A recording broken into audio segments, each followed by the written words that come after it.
Barokahna sekolai. Ada yang bertanya sama saya ketika saya berbicara di suatu majelis. Mengapa sekarang ini sepertinya sekolah kehilangan kesaktian untuk membentuk hati anak-anak kita? Ini pertanyaan dan bukan pernyataan saya.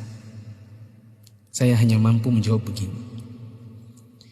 Dulu orang tidak sekolah setinggi sekarang ini.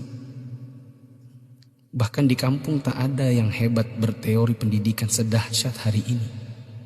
Bisa dibilang teori pendidikan sekarang mungkin sudah menyentuh langit ketujuh. Tapi sebenarnya ada yang hilang, yang disebut dengan keberkahan.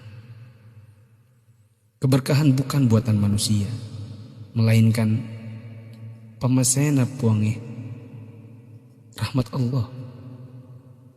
Bukan sekolah yang membuat orang sukses, tetapi Allah lah yang berada di balik semua kesuksesan manusia dalam usahanya. Maksudnya, secara khusus saya mengajak Anda yang berusia 40 tahun ke atas untuk menengok sejenak ke belakang. Balik. Ingat waktu kita sekolah di SD, yang nafas tak baru setengah-setengah, kita sudah disuruh ke sawah, membantu guru matanek, menanam padi, membantu guru mencari kayu bakar di dare, di kebun, mengambil air untuk dipakai guru di rumahnya, disimpan di gumbang. Teori praksis pendidikan saat ini akan berkata bahwa ini tak ada hubungannya dengan kurikulum dan media pendidikan dan lain-lain. Kita disuruh mengerjakan pekerjaan oleh guru yang seakan tiada hubungannya dengan akademik. Bukan itu saja, bahkan mungkin kita pernah menjaga jualan guru.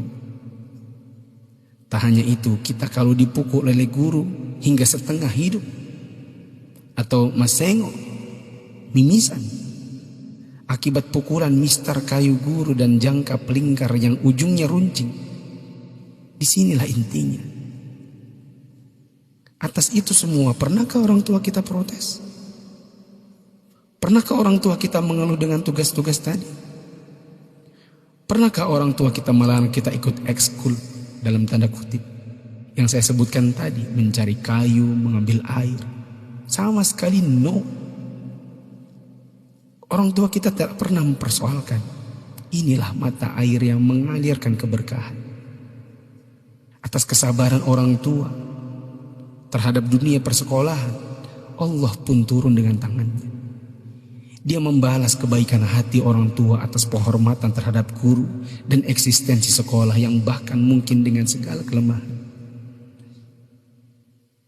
Tak perlu pakai teori pendidikan, sebab orang tua kita tak paham itu semua. Tapi teori dan kehendak Allah yang berlaku. Inilah yang disebut dengan barakah, keberkahan.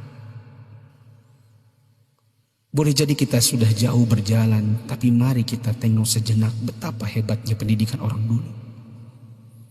Kebodohan guru zaman dulu dengan ekskulnya, serta kesabaran orang tua dengan ketidakpahamannya, rupanya mengusik Allah Ta'ala dengan menurunkan barakah pamasya atas berkat rahmat Allah. Bukan hanya bagi guru, tidak juga hanya untuk orang tua.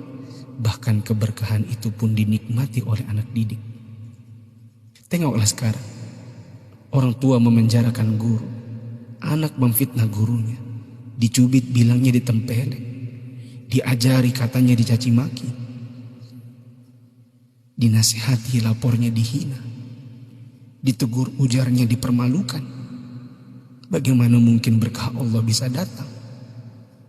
Anda yang berumur 40-an, pernah kita melakukan ini? Bahkan kita membohongi orang tua karena melindungi guru. Kalau perlu orang tua tak perlu tahu apapun keadaannya. Itulah sebabnya di akhir sekolah dahulu kita selalu menyisakan air mata kebahagiaan.